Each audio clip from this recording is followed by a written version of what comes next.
휴가를 잘 다녀왔습니다. 제가 없는 2주 동안 우리 윤모세 목사님, 박미라 목사님 말씀을 전해주셨는데 좋았죠? 보고 계세요. 좋았죠? 저에게 있어서 휴가는 꽤나 특별한 시간이었습니다. 캐나다에서 처음 맞는 정식 휴가였고 또 가족이 함께 온종일을 2주 동안 보내는 시간이었습니다. 당연히 저는 이제 캠핑을 했습니다.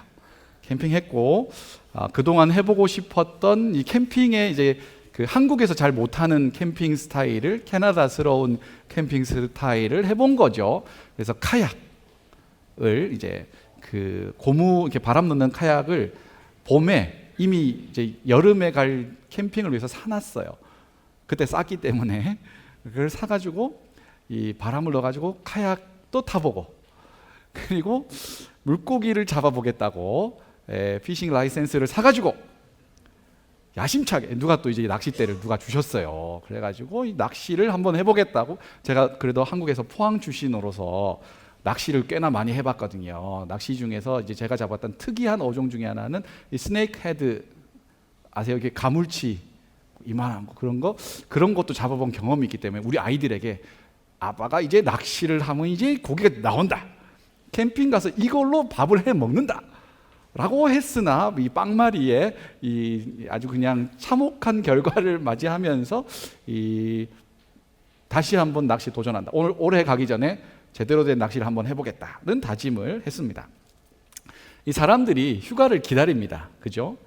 휴가를 기다리는 이유는 매일매일 반복되는 그 지루하고 또 치열한 일상에서 벗어나서 내가 그동안 하고 싶었던 것을 할 수 있기 때문입니다. 어떤 사람은 휴가 기간에 완전히 풀로 아주 그냥 쉬는 분들이 있죠. 아무것도 안 하고 이 집에 들어가가지고 아주 칩거하듯이 겨울잠 자듯이 하루 종일 뒹굴뒹굴 하면서 쉬는 분도 있고요. 또 어떤 분은 그동안 배우고 싶었던 거 배워보시는 분들도 있고 가보고 싶었던 나라에 가보기도 하고 뭐 레저를 하기도 하고 여러 가지 것들을 합니다. 그런데 이 휴가가 특별한 이유는 지루하고 별 볼 일 없는 평범한 일상이 있기 때문에 그렇습니다. 제가 이제 그 첫 주는 캠핑을 했고 둘째 주는 제가 캐나다에 1년 넘게 왔으면서도 이 토론토 다운타운 구경을 제대로 못 해봤어요. 제가 다운타운 간 게 손에 한 3-4번 되나? 뭐 1년 반 동안. 그래서 이번에는 아이들과 다운타운을 한번 투어해봐야겠다. 그래서 토론토 아일랜드를 갔습니다. 그때 힛 워닝이 떴 날이에요. 이야, 간지 한 45분 만에 나왔어요. 너무 더워가지고 그 뭐 비버 뭐 그 있잖아요. 그거 캐나다 그 빈대떡 같은 거 그거 꽈배기 캐나다 꽈배기 같은 비버 있지 않습니까? 그거 하나 사 먹고 바로 내려왔어요. 그런데 이 배를 타고 토론토 아일랜드로 들어갈 때 CN 타워가 보이잖아요. 아주 묘한 느낌이었어요. 물론 저는 다운타운에 사는 사람은 아니지만 이 시골 동네 이 마컴에 살고 있지만 이 도심에서 떠나서 아일랜드로 가는 요 여정이 아주 독특한 감정을 줬어요. 치열하고 바쁜 일상에서 멀어지는 듯한 느낌. 그런데 그것이 없으면 이 토론토 아일랜드에서 꿀맛은 아닙니다. 뜨거운 맛이었죠. 뜨거운 맛에 휴식은 쉽지 않구나. 이게 의미를 가지려면 평범한 일상이 꼭 필요하구나. 이런 생각들을 좀 했습니다. 하나님도 우리의 삶에서 특별한 시간에 주목하시지만 하나님은 여전히 평범한 우리의 하루에 관심이 많으신 분이십니다. 성경에 보면 하나님께 부름을 받아 쓰임받는 대단한 사람들의 이야기들이 많이 나옵니다. 그들이 부르심을 받는 장면부터 시작하는 인물들도 있지만 대부분의 경우는 그 사람이 어떠한 부르심 이전의 삶을 살아왔는지에 대한 이 백그라운드를 설명해 주는 내용이 훨씬 많습니다. 오늘 우리가 살펴보는 다윗도 부르심을 받는 이야기 이전의 스토리로 다윗을 소개하고 있는 거예요. 자, 오늘부터 몇 주간에 걸쳐서 다윗의 삶을 살펴보는 새로운 시즌을 시작하려고 합니다. 타이틀은 Walking with David입니다. 이게 원래 그 아마존 프라임인가요? 에 나오는 하우스 오브 데이빗이라는 그 시리즈가 있어요. 괜찮으시다면 아마존 프라임 있으시거나 하시는 분들은 한번 보세요. 8부작인데 볼만합니다. 볼만하고 당시 사람들이 어떤 생각과 문화 가운데 살았는지를 엿볼 수 있는 꽤나 괜찮게 잘 나온 영화입니다. 다 성경적이다 그렇게 말할 수는 없지만 충분히 이 배경을 이해하기에 도움이 될 만한 시리즈물이다 싶습니다. 오늘 첫 번째 시간으로 다윗이 왕으로 부름받는 그 시점에 대한 이야기를 좀 해보려고 하는데, 원고를 다 작성을 했는데 뭔가 느낌이 이상해. 그래가지고 보니까 지난주 우리 박미라 목사님하고 본문이 똑같아. 저는 이미 원고를 썼고 시리즈 설교를 할 것들을 구성을 했는데 그 목회를 하면서 이런 경험이 별로 없거든요. 한 서너 번 올려나? 그래서 이 커미티 지체들에게 카톡으로 물어봤습니다. 지난주 박미라 목사님과 본문이 겹칩니다. 후덜덜 이렇게 보냈어요. 근데 답이 어떻게 왔을까요? 답을 이제 커미티 지체들이 해줬는데, 저를 위로하기 위해서 혹은 저를 격려하기 위해서 그런 답을 해줬는지는 모르겠지만 이런 답을 했습니다. 2주 동안 같은 본문이 정해진 이유가 있지 않을까요?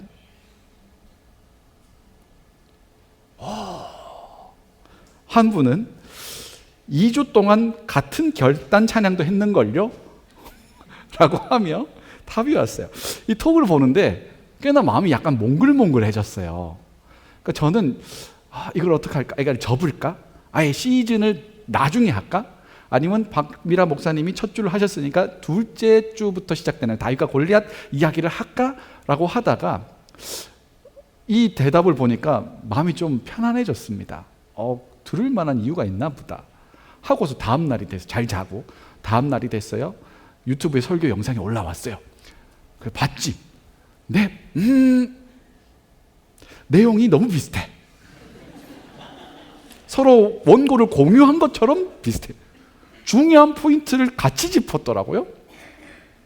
할까 말까를 다시 고민하기 시작했어요. 그러다가 누가 이런 이야기를 해줬습니다. 예습보다 복습이 중요합니다. 그러면서 여러분, 저도 처음이고 여러분도 처음일 수 있는데 같은 본문을 2주 연속 진짜 똑같은 내용이에요. 복습한다 생각하시고 혹은 그 안에 내가 꼭 들어야 될 이야기가 있나 보다 라고 생각하시고 들어보시면 좋겠어요.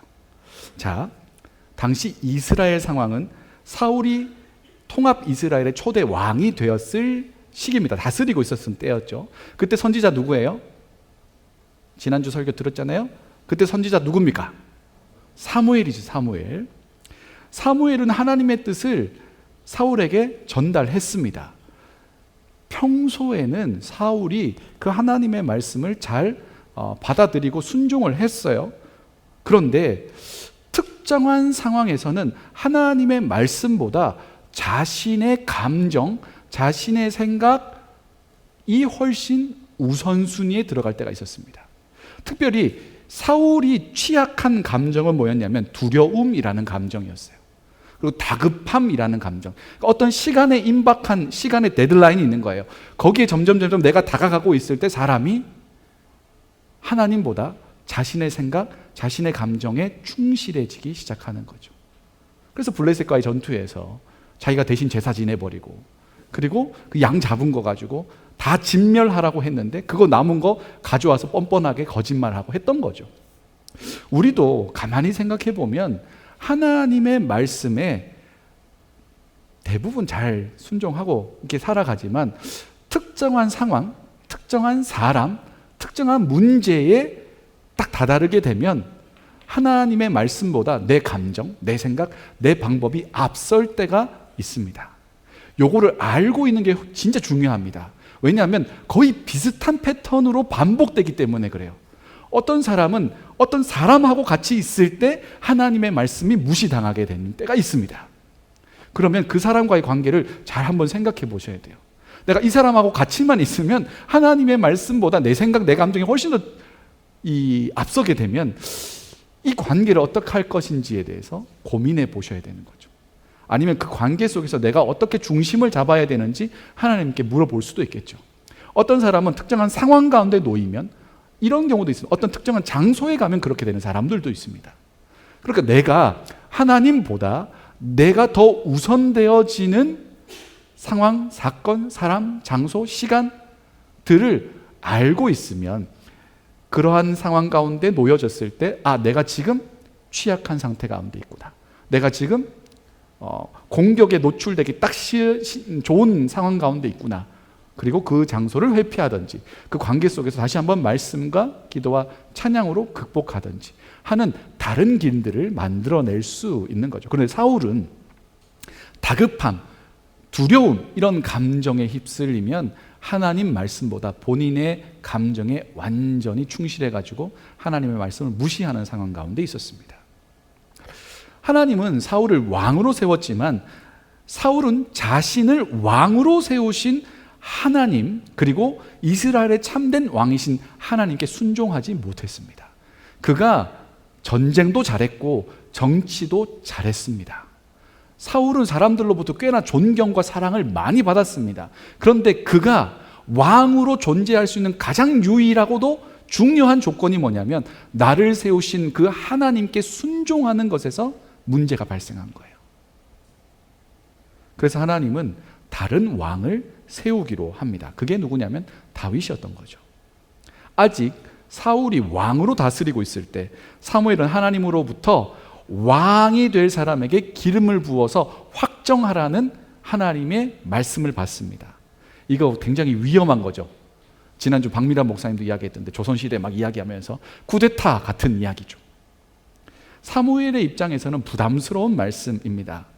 그런데 사울과는 달리 사울은 조건과 상황에 따라 하나님의 말씀 무시하잖아요. 근데 이 사울과는 달리 사무엘은 그 부담스러운 말씀에 담담하게 순종합니다. 왜냐하면 사울과는 다르게 사무엘은 자기 자신에 대한 이해가 분명했기 때문에 그렇습니다. 사울은 하나님께서 나를 왕으로 세우셨다라는 자기 인식이 왕 초기에는 분명히 있었어요. 그런데 후기로 가면 갈수록 내가 왕이라는 생각이 훨씬 더 강했습니다. 나를 세우신 하나님은 빠지는 거예요. 근데 사무엘은 지금 나이 많거든요. 시간이 지나면 지날수록 내가 하나님의 말씀을 전하는 선지자라는 자기 인식, 자기 이해가 분명했습니다. 그래서 부담스러울 수 있지만 맡기신 말씀을 신뢰하며 묵묵히 자기 길을 걸어가는 겁니다. 여러분, 자기 이해가 분명한 사람은 호들갑 떨지 않습니다. 특별히 하나님께서 나와 함께 하신다는 자기 이해가 분명한 사람은 상황과 환경 속에서 정말 갓 잡아 올린 그 물고기처럼 파닥파닥 뛰면서 잡았으면 좋겠는데 그런 걸 좀 봐야 되는데 제가 올해 안에 꼭 봅니다. 그런데 이 자기 인식이 없는 사람은 상황과 환경에 너무 예민하게 민감하게 파닥파닥 거리면서 이 자신의 생명을 태우는 거죠. 하나님이 나와 함께 하신다라는 이 무게중심 가운데 자기 이해 가운데 사무엘은 두렵고 떨리는 마음으로 그러나 하나님과 함께 묵묵히 자기 갈 길을 갑니다. 어디로 가요? 베들레헴으로 갑니다. 우리에게 익숙한 장소 아닙니까? 예수님이 태어나신 곳 베들레헴. 지금 그 팔레스타인 자치기구 지역입니다. 거기 나중에 이제 성지순례 이런 데 가시면 예수님 태어난 그런 기념할 수 있는 교회도 있어요. 인구가 별로 많지 않았던 작은 동네입니다. 그 작은 마을에 통합 이스라엘의 가장 유명하고도 거의 유일한 선지자인 사무엘이 가는 거예요. 그 동네가 다 뒤집어질 만한 상황인 겁니다.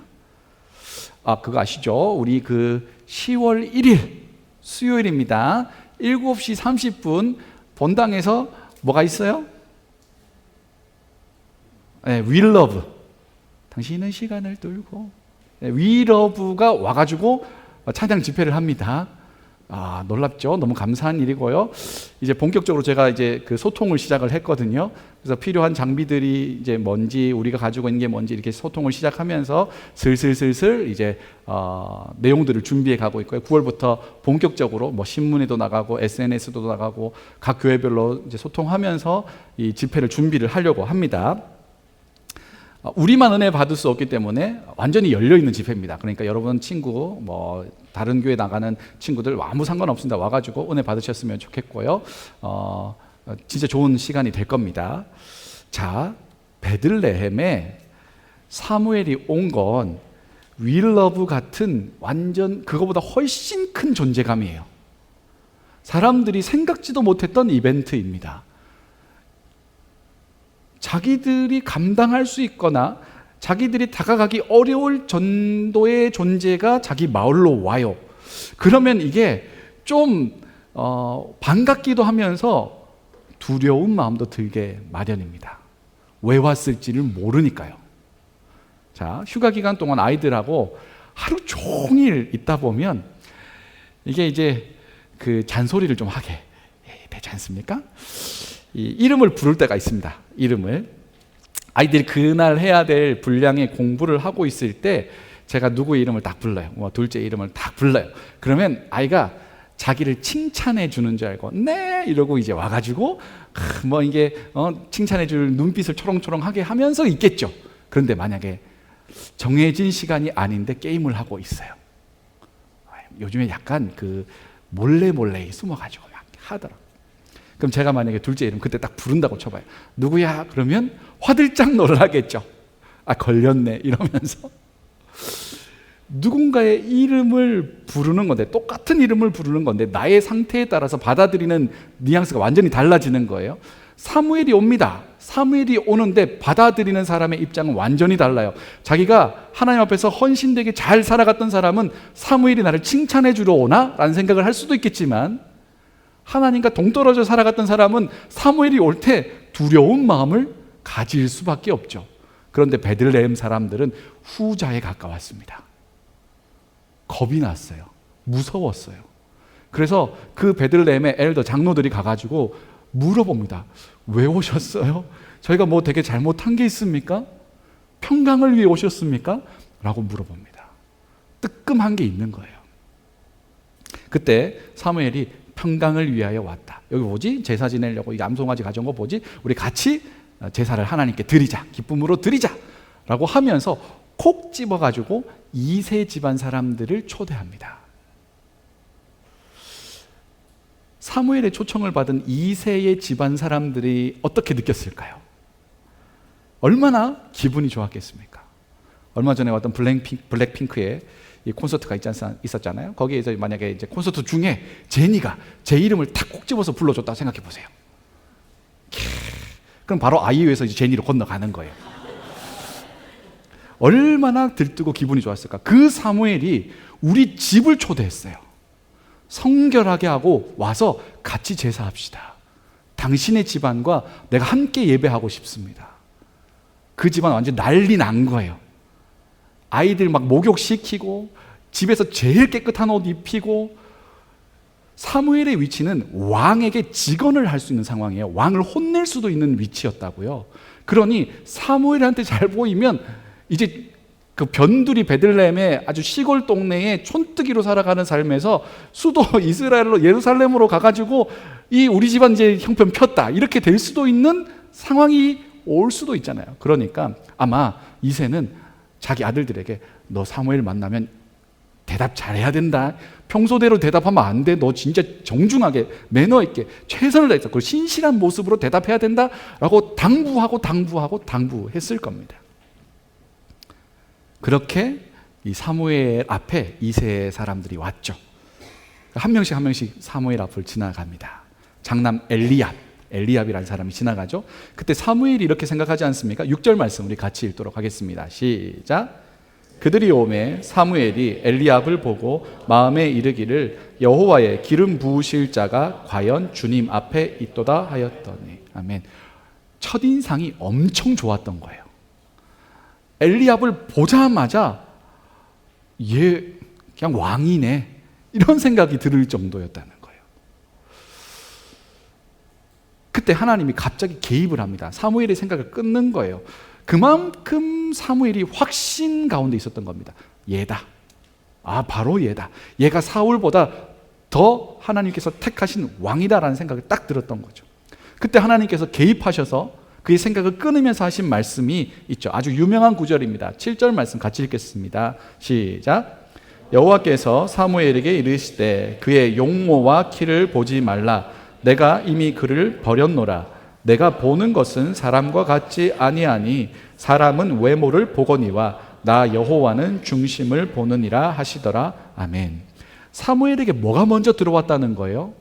용모와 키가 들어왔다는 거예요. 생긴 게 왕의 얼굴이었던 것 같아요.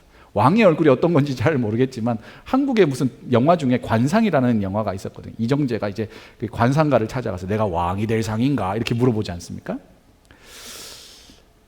키도 괜찮게 컸던 것 같고, 그 키가 괜찮았다는 건 뭐냐면 전쟁에 나가서 능숙하게 싸울 수 있는 체격이었다는 거예요. 근육도 있고 몸도 좋고 민첩하고 그랬던 것 같습니다. 그런데 하나님은 그런 용모와 키를 보시는 분이 아니라는 거예요. 하나님은 잘생기고 예쁘다고 좋아하시는 분이 아니라는 겁니다. 여러분 어떻습니까? 이 구절이 여러분에게 어떻게 다가옵니까? 하나님은 얼굴과 키를 보시는 분이 아니래요. 저는 참 위로가 됩니다. 하나님이 얼굴과 키를 봐가지고 어느 수준 이상 되어야만 목사가 된다 라고 했다면 이 둘 중에 하나겠죠. 목사가 안 됐거나 성형외과를 찾아갔거나. 하나님은 이런 것들로 기준을 삼으시지 않는다고 하죠. 그런데 우리는 어때요? 여러분은 어때요? 저는 어떨까요? 우리는 우리의 취향, 세상의 기준으로 용모와 키, 우리 눈에 보이는 것들로 그 사람을 판단할 때가 참 많죠. 참 많습니다. 신앙 공동체 안에서도 그런 기준으로 사람을 볼 때가 꽤나 있습니다. 내가 다른 사람을 그런 기준으로 보는 건 괜찮은데 누군가가 그런 기준으로 나를 보는 건 굉장히 기분 나빠합니다. 그렇잖아요. 나는 사실 그렇게 보고 있으면서 누군가가 나를 그렇게 보면 기분 나빠해요. 그게 우리의 모순된 현실인 겁니다. 신앙이라는 건 우리의 이러한 기준들을 하나님의 기준에 점점 맞추어가는 과정이라고 볼 수도 있어요.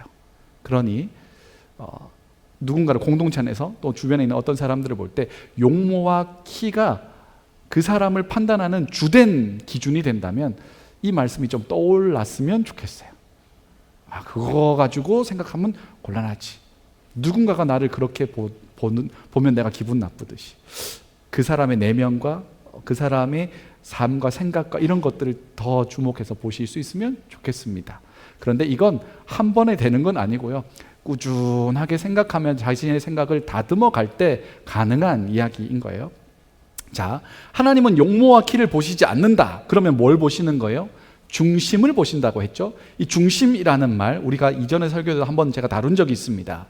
이 중심이라는 말이 영어로 보면 heart예요. 그런데 이 고대 근동 사람들에게 이 중심, 심장, 마음 이런 것은 의지와 감정의 근원된 장소로 봤습니다. 그러니까 그 사람이 되는 가장 중요한 요소가 자리 잡고 있는 게 심장으로 봤던 거예요.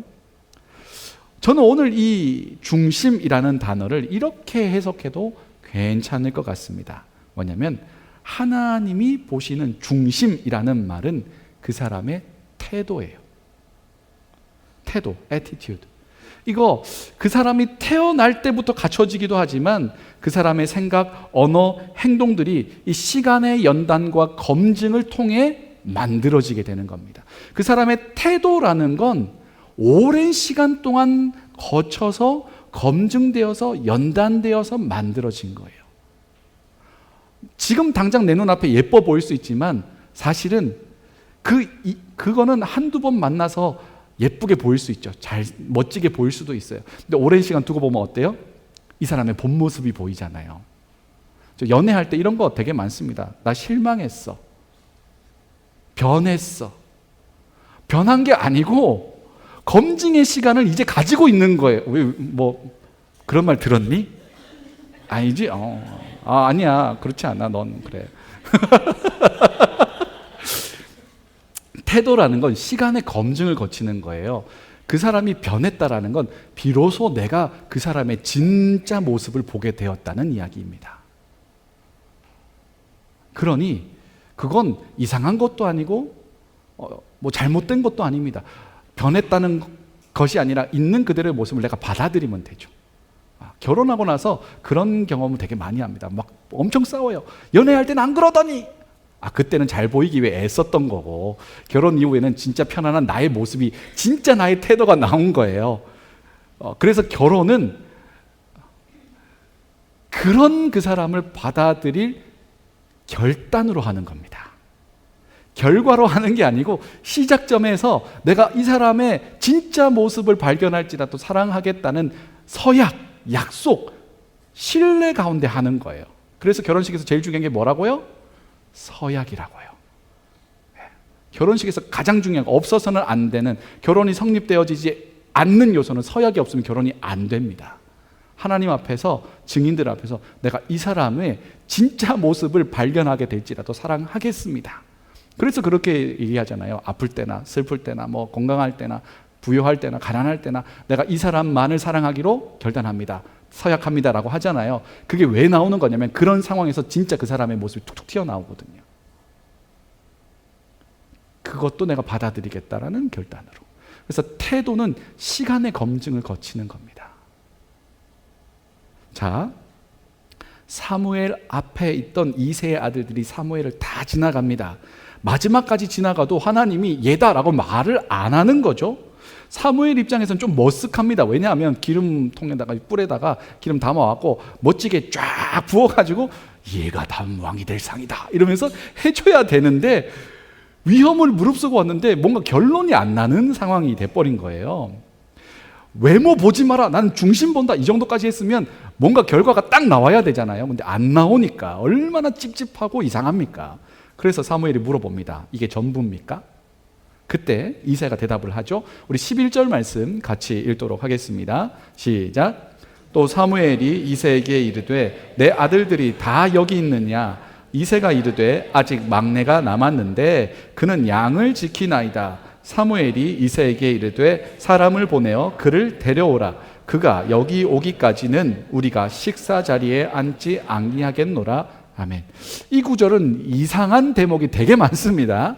일단 아들들을 다 불러 모으지 않았다는 것 자체가 이상하고요. 그죠? 사무엘이 자기 집 사람 다 불러오라 했는데 안 왔다는 것도 이상하고, 우리가 다 아는 그 이름 다윗이라는 이름이 안 나오는 것도 이상하고, 그리고 그 다윗을 막내 하카돈이라는 단어를 쓴 게 제일 이상합니다.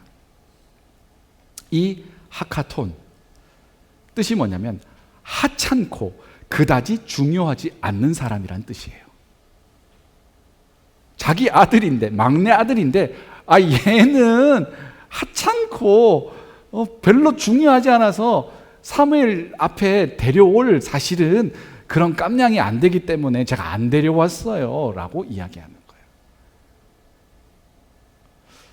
다윗은 그런 취급을 받던 사람입니다. 다윗의 평소 받던 대접이 하카톤이었어요. 중요하지도 않고 있으나 없으나, 중요한 손님이 와서 인사하라 해도 안 불러도 될 정도의 존재감 없는, 가치 없는 사람. 사무엘이 베들레헴에 왔다는 소문이 들렸을 때 온 동네가 들썩들썩했죠. 그때 다윗은 들에 있었습니다. 유추해 보건대 그 소식을 못 들었을 수도 있어요. 아무도 전달 안 해줬을 수도 있어요. 혹은 들었어도 왔는데 넌 그냥 계속 양치고 있어? 라고 했을 수도 있습니다. 동네의 중심과는 완전히 동떨어진 변두리 들판에서 다윗이 덩그러니 놓여져 있었던 겁니다. 별 관심도 별도의 중요성을 갖지 않는 그냥 양치는 사람. 그때 당시 양치기는 별로 귀중한 존재가 아니었습니다. 그리고 양치는 사람들에 대한 대우도 별로 안 좋았습니다. 법정에서 양치기가 하는 증언으로 채택되지 않았습니다. 왜냐하면 거짓말을 잘했거든요. 사기를 잘 쳤거든요. 그런 일들이 맥락이 있었기 때문에 양치는 것에 대해서 그렇게 중요하고 좋은 직장으로 생각하지 않았다고요. 다윗에게, 막내에게 그런 일을 맡겨놓고 소식도 제대로 전해주지 않을 만큼의 취급을 받고 있던 다윗. 그런데 그렇게 놓여있던 다윗은 그 자리에서 성실했습니다. 사자나 곰이 나오기도 했는데 그때 다윗은 목숨을 걸고 자기 양떼를 지켜요. 어렸다고요. 10대 초반 됐을 겁니다. 얘가 사자랑 곰이랑 싸워서 어떻게 이겨요? 보통의 경우 무조건 도망가지 않겠어요? 그런데 내가 지켜야 될 양이 있는 거예요. 이 양들이 내가 없으면 죽는단 말이에요. 그러니까 자기 목숨 걸고 지키는 거예요. 그런 성실함이 다윗에게 있었습니다. 그런데 생각해 보면 그런 위험한 상황에 자기 막내 아들을 보내는 이 집안은 이상한 사람입니다. 굉장히 위험하고 험한 일인데 집에서 동떨어져서 지내야 되는데 거기에 이 10대 초반에 이 막내 아들을 보내는 이세는 이상한 사람이 아닐까라는 생각도 해봅니다. 그만큼 다윗은 그 집에서 별 볼 일 없는 사람이었던 거죠. 골리앗이 입에 담지 못할 욕을, 하나님을 향한 모욕을 막 하고 있을 때 그때 뛰어나가서 골리앗과 싸운 사람이 누구예요? 다윗이죠. 그런데 거기에 엘리압을 비롯한 다윗의 형들이 다 있었습니다. 그 싸움 잘한다는 사울도 거기 있었고요. 하나님의 이름이 욕을 먹는데 아무도 나서지를 못해요. 왜 그래요? 위급하고 다급한 상황 가운데 하나님보다 누가 더 중요한 거예요? 내 목숨이 훨씬 중요한 거예요. 근데 다윗은 어떻게 해요? 자기 목숨보다 하나님의 명예가 더 중요한 거예요. 그래서 자기가 죽을 자리가 뻔하죠. 키가 엄청 큰데 나중에 하우스 오브 데빗 보세요. 그 좀 너무 과장되게 골리앗을 키워놨는데 거의 2배로 키워놨고 그 정도는 아닙니다. 근데 골리앗이 무슨 로봇처럼 엄청나게 커요. 다윗은 요만하고요. 누가 봐도 싸움이 안 되지 않습니까? 물론 다윗에게 이제 곰 잡고 사자 잡고 이런 실력이 있었기 때문에 나갔다. 그것도 맞는 말인데 다윗이 나간 근본적인 이유는 하나님의 이름이 욕을 먹고 있었기 때문에 그렇습니다. 견딜 수 없었던 거예요. 내 목숨보다 하나님의 이름, 하나님의 존재, 하나님의 명예가 더 소중한 사람이 다윗이었습니다. 평소에도 그랬던 겁니다. 들판에서, 무서운 그곳에서, 외로운 그곳에서 다윗은 하나님을 의지하고 맡겨진 일에 소명을 다하며 하나님을 향한 찬양을 지어 부르고 있었습니다. 가족들도 동네 사람들도 다윗을 전혀 주목하지 않았지만 하나님은 그런 다윗을 보고 계셨습니다. 그의 평범한 일상에 최선을 다하고 있는 다윗을 하나님이 주목하고 계셨습니다. 하나님 평생 의지하며 하나님을 찬양하는 다윗을 하나님은 보고 계셨습니다. 그러니 하나님은 다윗의 일상의 태도, 다윗은 이미 하나님 앞에서 시간의 검증을 통과한 사람이에요. 10여 년밖에 살지 않았는데 그의 인생을 하나님이 보시면서 시간의 검증이 끝났다고 보시는 겁니다. 대단하죠? 특별한 때, 잘 보이려고 애쓰고 있는 이새와 다윗의 형들이 아니라 평범한 일상, 아무도 주목하지 않는 그때, 그 들판에서의 다윗을 하나님은 보고 계셨습니다. 다윗이 사무엘 앞에 섰을 때 하나님이 사무엘에게 말씀하시죠. 이가 그니 일어나 기름을 부으라. 하나님이 그를 불러 왕으로 택하십니다. 사랑하는 여러분, 하나님은 용모와 키를 보시는 분이 아닙니다. 그건 세상의 기준입니다. 하나님은 우리의 평범한 삶 속에 우리의 태도를 보시는 분이십니다. 평범한 다윗을 보시는 거예요. 오늘 예배의 자리에서도 하나님은 지금 이 순간에 나로 판단하는 게 아니고 예배 후에 이어진 일주일의 나의 삶에 주목하고 계시는 분. 그 일주일의 삶을 가지고 하나님 앞에 나와 예배하는 나를 보시는 분. 여기서는 다 거룩하게 보이잖아요. 그죠? 신앙 좋게 보이고 말도 좀 조심해서 하고 이렇게 매너 있게 하고. 그런데 하나님은 우리의 일주일을 다 알아요. 일주일 진짜 막 험하게 막 걸걸한 말, 언어와 행동과 사람 상처 주고 막 죄 많이 짓고 그랬던 삶을 가지고 그걸 하나님 다 아시는데 주일날 다 와가지고 하나님 감사합니다, 사랑합니다, 찬양합니다 라고 할 때 하나님 어떻게 느끼실까요? 물론 나왔으니 감사한 이고 고마운 일이에요. 하나님 그 예배를 받으시겠지만 한편으로 이상하지 않겠습니까? 야, 너 잘한다. 괄호 열고 연기.